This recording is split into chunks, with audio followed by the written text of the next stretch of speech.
Assalamualaikum warahmatullahi wabarakatuh. Baik kawan-kawan mahasiswa, kesempatan kali ini kita akan membahas tentang pasar modal.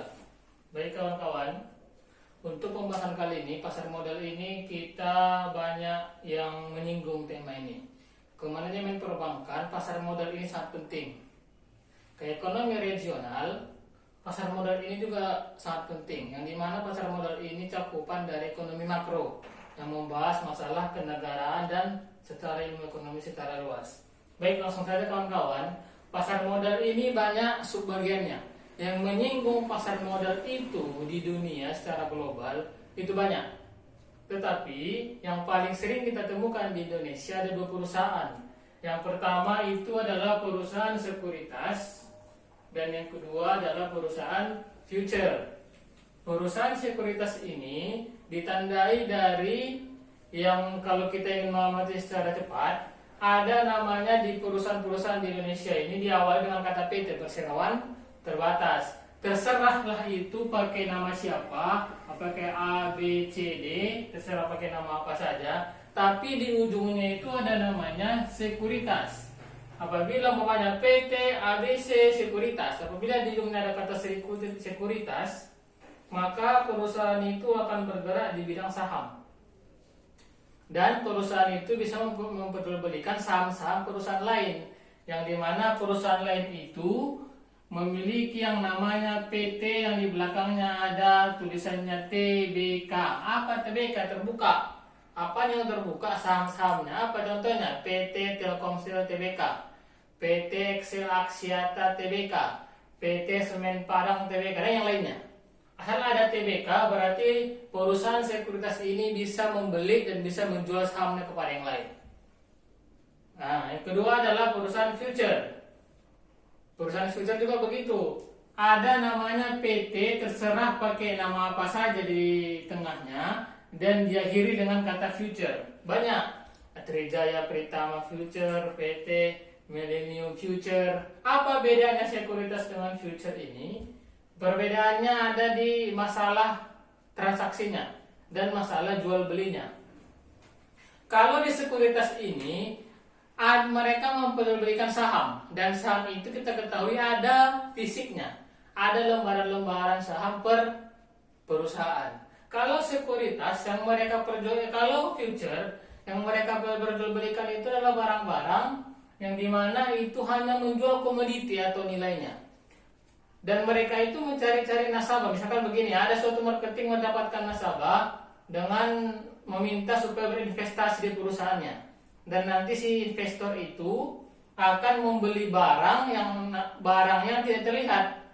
Apa itu? Emas dan mata uang. Mata uang dunia, boleh pound sterling, boleh dolar, segala macam. Tetapi tidak ada itu fisiknya. Kita membeli emas, tetapi tidak ada emasnya.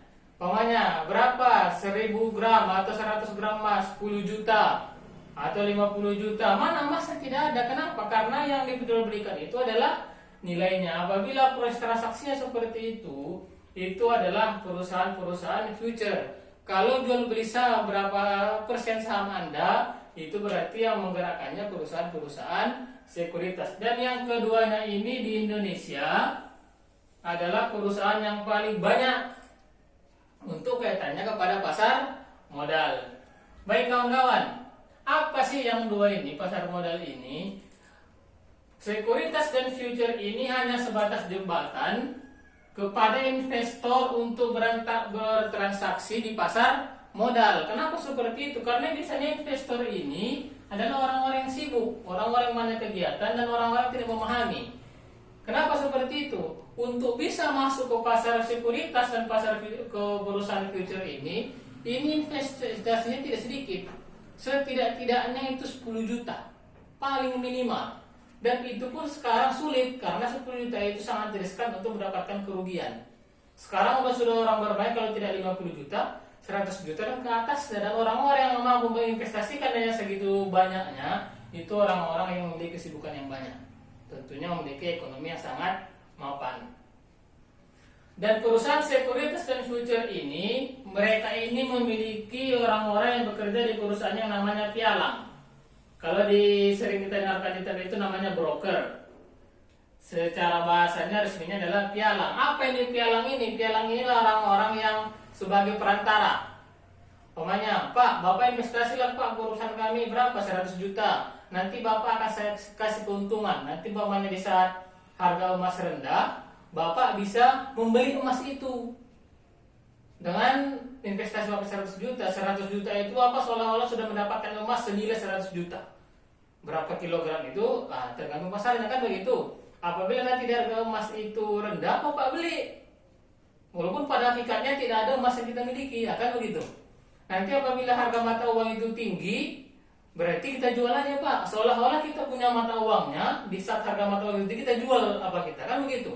Kalau kita punya barang, di saat harga barang itu tinggi, kita jual supaya kita mendapatkan keuntungan. Di saat harga barang kita itu murah, berarti kita beli barang itu. Oh ya, lebih murah nih beli. Nanti saat mahal saya jual, kan begitu permainannya.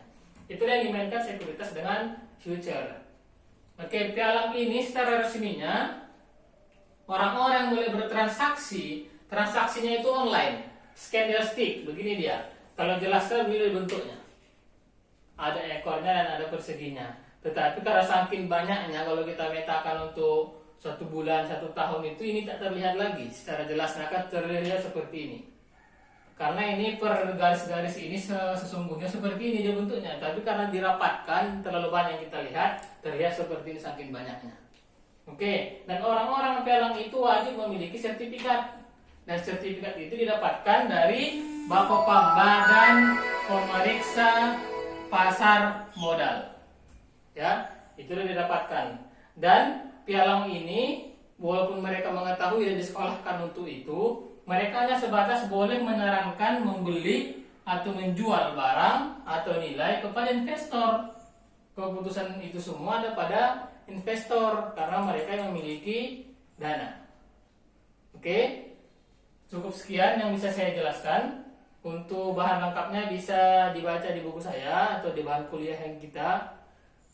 Adapun yang kurang sesuai atau yang kurang paham itu, silahkan hubungi saya, silahkan WA saya, silahkan japri saya atau bagaimanapun, bagaimana Anda supaya bisa paham. Karena ini akan Anda ulangi kembali. Berarti Anda mesti paham. Saya cukupkan sampai di sini. Assalamualaikum warahmatullahi wabarakatuh.